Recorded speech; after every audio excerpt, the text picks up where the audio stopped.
The Arizona Coyotes are officially moving to Salt Lake City. It's a moment hockey fans in that city have been dreading and a feeling Winnipeg Jets fans know all too well. This team was the original Jets before the Board of Governors approved the sale, and they moved to the desert back in 1996. Curt Keilback was the voice of the Jets in Winnipeg before following the team to Phoenix, where he did play-by-play until 2007. He joins me now from here in Winnipeg. Thanks for being here, Curt. My pleasure, Brittany. So first off, are you surprised at the news of yet another move? No, not really. I don't think it can be. They spent the last 2 years in a minor league facility at the University of Arizona. So it wasn't going to be something that was going to last forever. They survived there in the love and adoration of Gary Bettman, it seems, and not much else, because there have been so many things have gone so wrong with that team for so many years. You know, they went through about 5 different ownership groups, 6 if you count the time that the league took them over after Jerry Moyes filed for bankruptcy. So there's been so many misadventures in Phoenix that the idea that they're moving elsewhere is not a surprise. So was the writing always on the wall for you?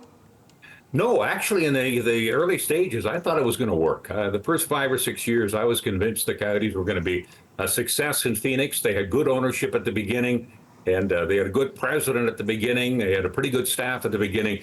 Then things began to change. The club got sold first to a man who had no money, and Steve Ellman. He brought in Wayne Gretzky, and then Jerry Moyes took over because they owed him so much money it became his team. And it was just one boondoggle after another. And of course, then they tried to put a rink in Scottsdale. That was rejected. They've since tried to put one in Tempe. It was rejected. They did get accepted in Glendale, and then they didn't pay their bills. So it's no, it's not a surprise, but in the early going, it did look good.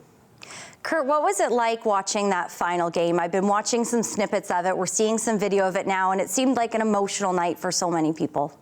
Well, it would have been. You know, there's a comparison between Winnipeg and Phoenix may sound difficult in a hockey vein, but the thing is, in Winnipeg, everybody was associated with the Jets. Even people who didn't like hockey missed the team when they were going because there was an identity that was established by the hockey team. In Phoenix, probably 90% of the people could care less. But the 10% who do, it means just as much to them as it did to the people who cared for it here.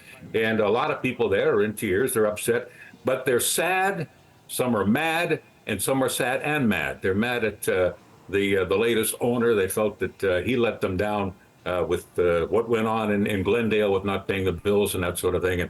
And now the team is moving on to Salt Lake City. So it's a sad day for a lot of people down there, much as it was here, just on a smaller scale.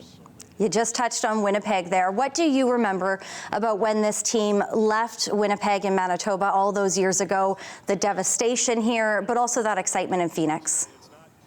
Yeah, you know, it was just one of those things. You kept thinking that they were going to survive, that somehow there was going to be a magic formula and some buddy with a whole lot of bucks was going to come in and ride to the rescue and the team would stay. And there was that party at Thomas Steen's house where all the rich people from Winnipeg were there and they all committed to funds, and it seemed like it was going to happen. And then we had that get together at the corner of Portage and Main. They were going to make an announcement at 2 o'clock that afternoon that the team was going to be saved. By the time it got to be 2:15, there'd been no announcement, and you just feel everybody go down. And there were tears. There were people who were upset, and you know, it was like a loss of the family for some people because that was their winter activity, and that was a big part of their identity as a Winnipegger or as a Manitoban.